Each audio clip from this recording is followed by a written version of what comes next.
Hello everyone, आज हम class 10 science के चैप्टर कंट्रोल कोऑर्डिनेशन की वर्कशीट का सॉल्यूशन करने वाले हैं। और इस सॉल्यूशन के थ्रू तुमको कंप्लीट चैप्टर भी रिवाइज हो जाएगा, वो भी कम से कम टाइम में।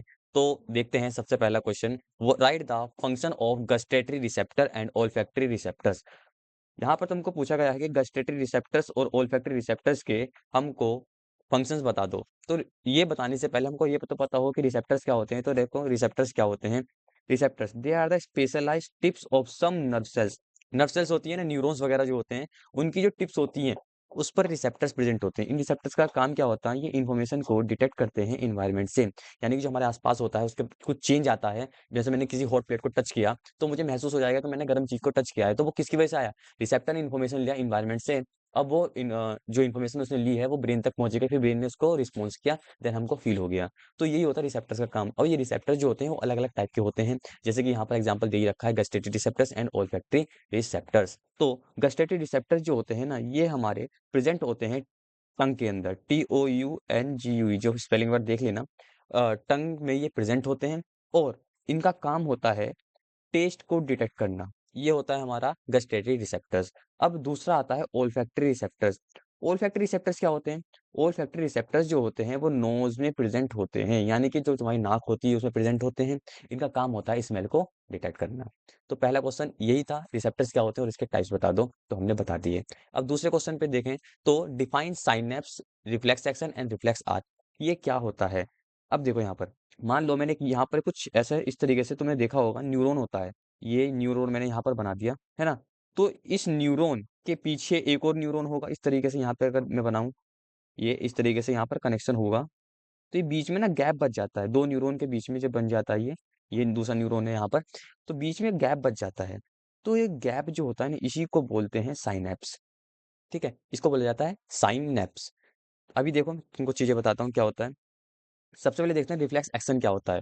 तो रिफ्लेक्स एक्शन कहने का मतलब ये है कि अचानक से जो हम रिएक्शन देते हैं, जैसे मैं अभी बैठा हूँ तो मैं वीडियो बना रहा हूँ, अचानक से कुछ हो जाए तो मैं एकदम से रिएक्शन करूंगा या फिर मैं भाग जाऊंगा।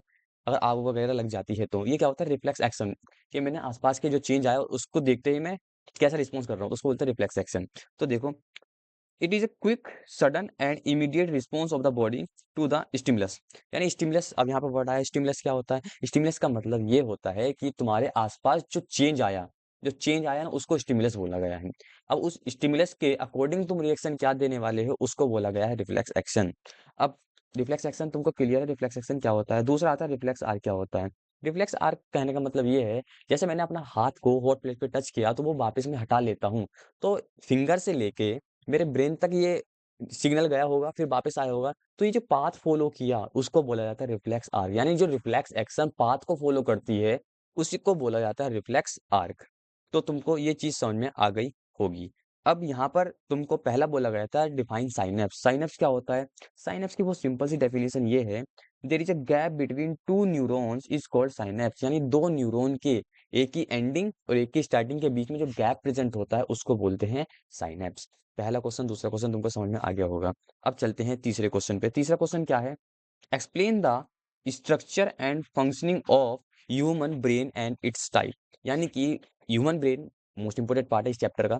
तो ब्रेन के बारे में जान लेते हैं।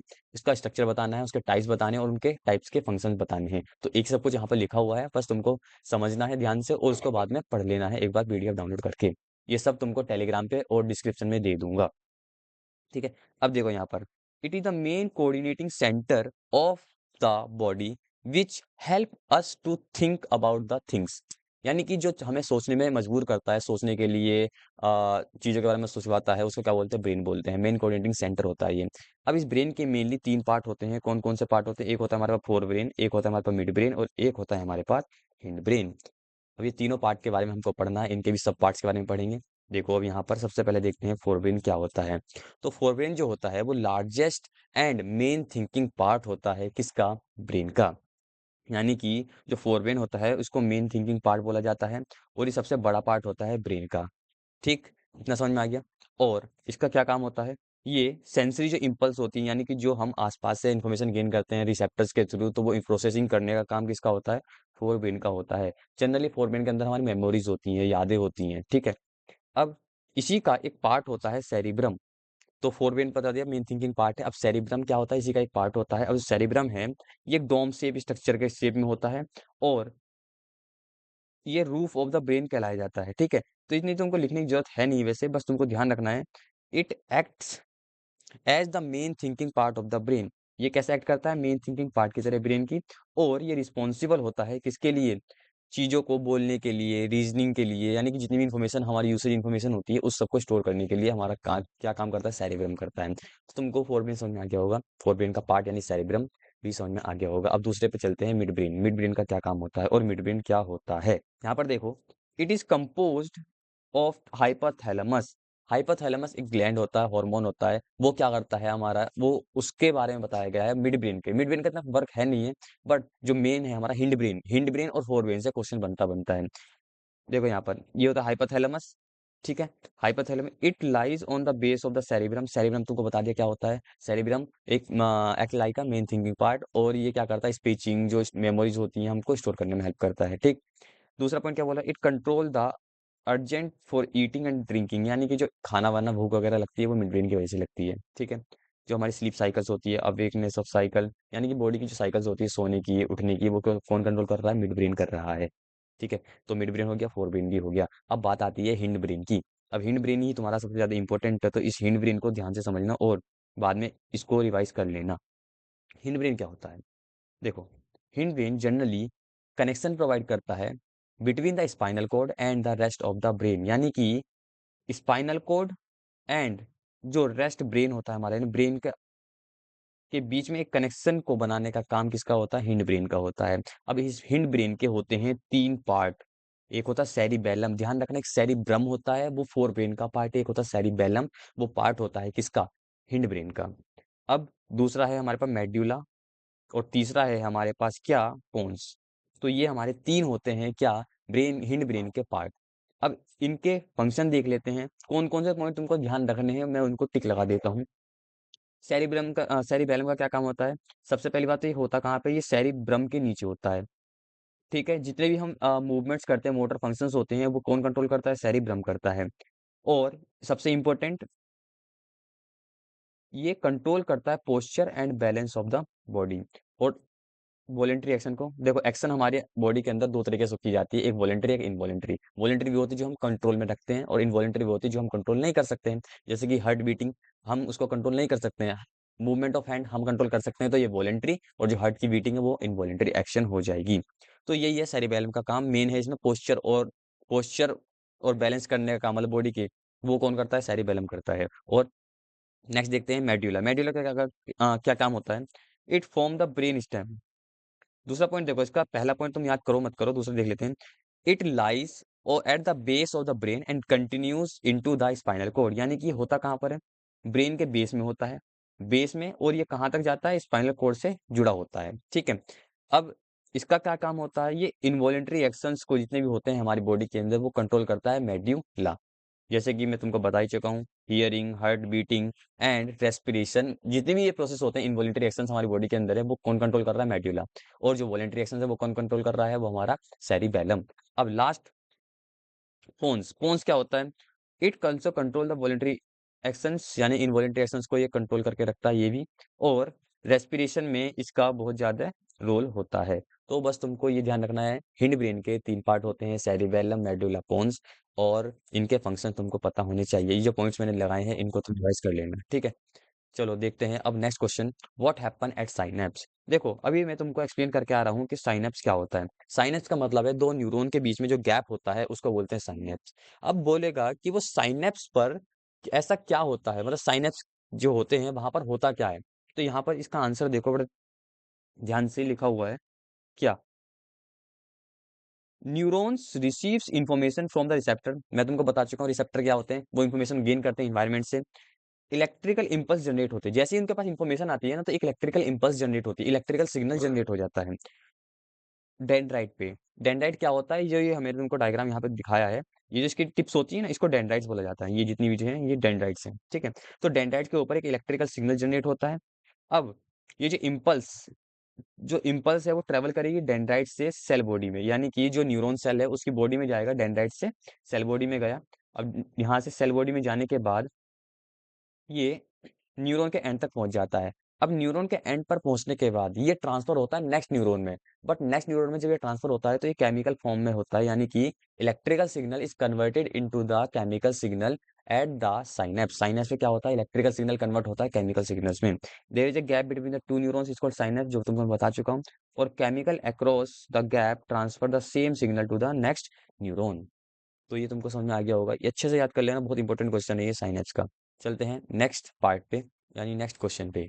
अब देखो यहाँ पर cranial nerve and spinal nerve arise from, ये क्वेश्चन है एमसीक्यू में पूछ लेंगे कि क्रेनियल नर्व जो होती है वो कहाँ से अराइज करती है या फिर स्पाइनल नर्व।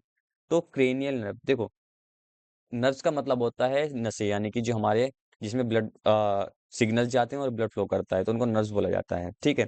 अब ये दो तरह की नर्व्स हमारे अंदर होती है, एक होती है क्रेनियल नर्व, एक होती है स्पाइनल नर्व। तो जो क्रेनियल नर्व होती है वो इमर्ज होती है ब्रेन से, और जो स्पाइनल नर्व होती है वो स्पाइनल कोर्ड से। बस तुमको इतना ध्यान रखना है, उससे ज्यादा कुछ नहीं जानना है, ठीक है। नाउ नेक्स्ट जो है हमारा क्वेश्चन नंबर 6 का आंसर तुमको मैंने नहीं लिखवाया है। यहाँ पर देखो, what is the function of peripheral nervous system.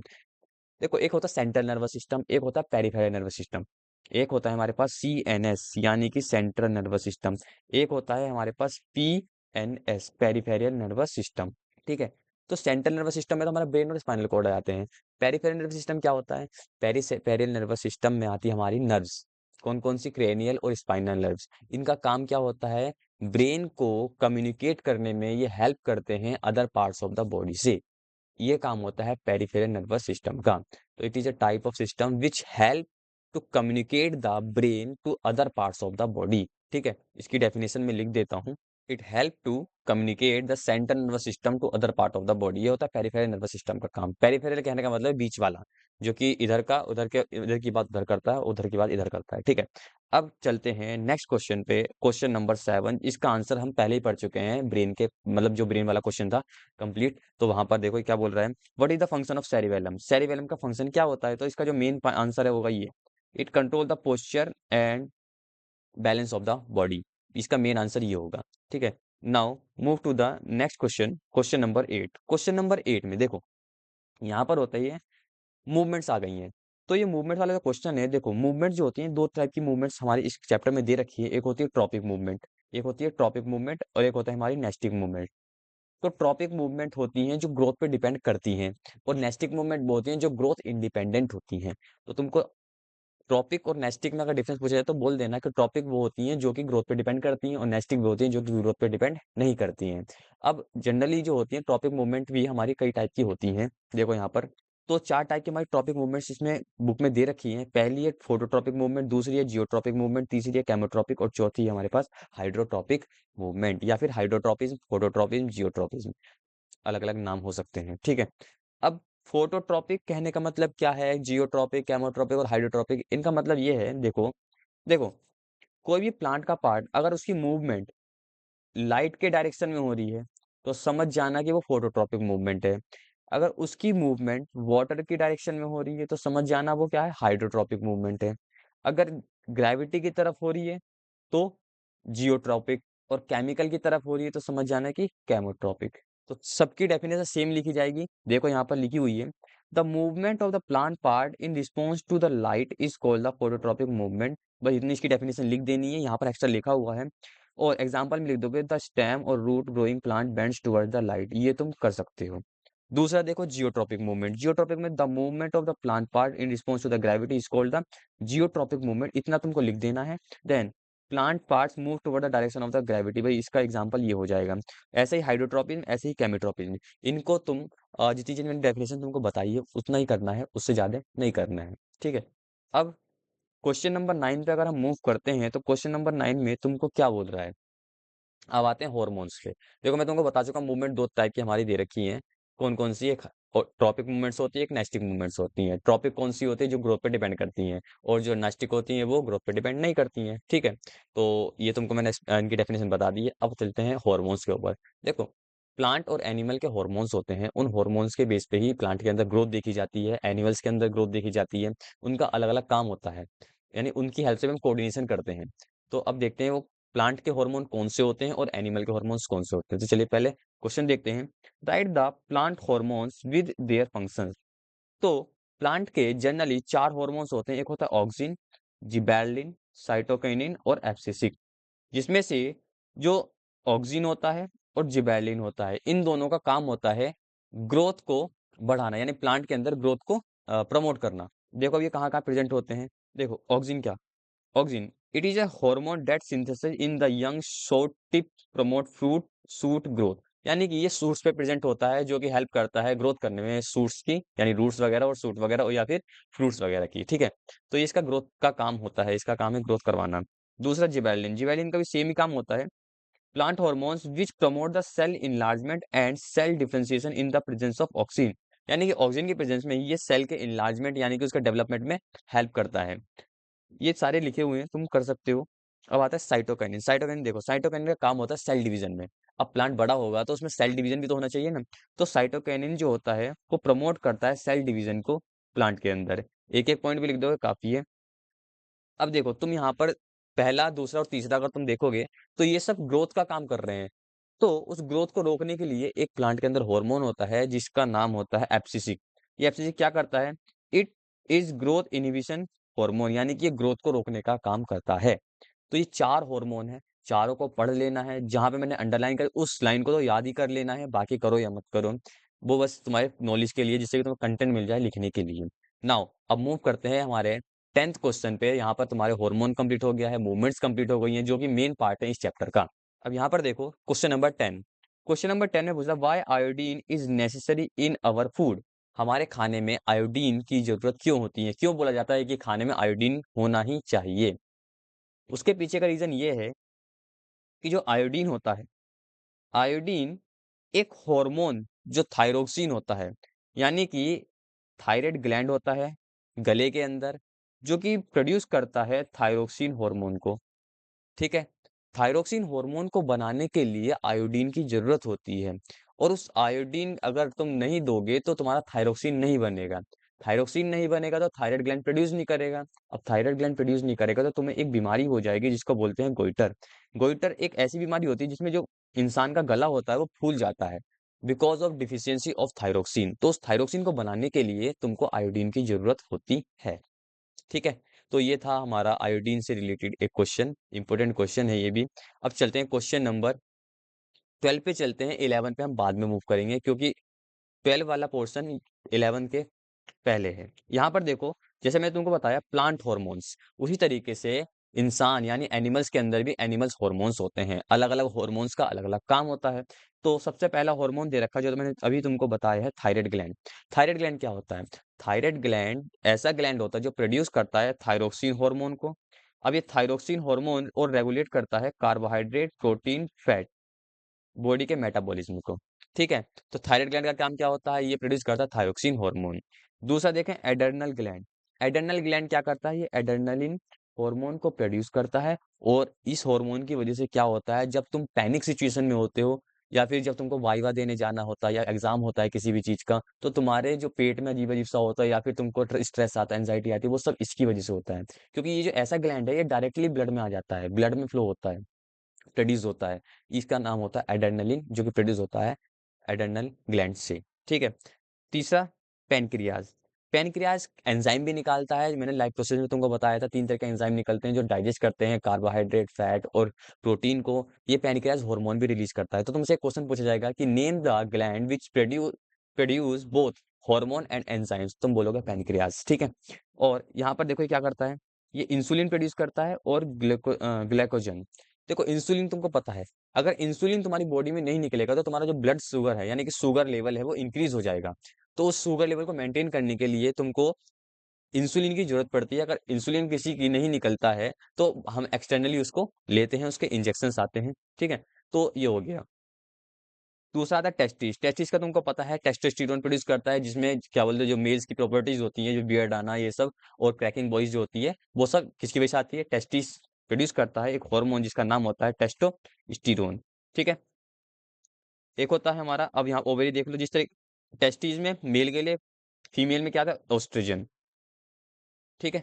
ये डेवलपमेंट के लिए जो फीमेल में डेवलपमेंट वगैरह होते हैं वो सब किसके ओवेरीज से निकलता है? ओस्ट्रोजन। अब होता है पिट्यूटरी ग्लैंड। पिट्यूटरी ग्लैंड, अब देखो तुम ऐसा थोड़ा ना कि तुमने जन्म लिया तो तुम छोटे ही रह गए, नहीं ना, बड़े हुए, तो ये ग्रोथ हुई ना, तो ग्रोथ किसकी वजह से हुई? पिट्यूटरी ग्लैंड की वजह से।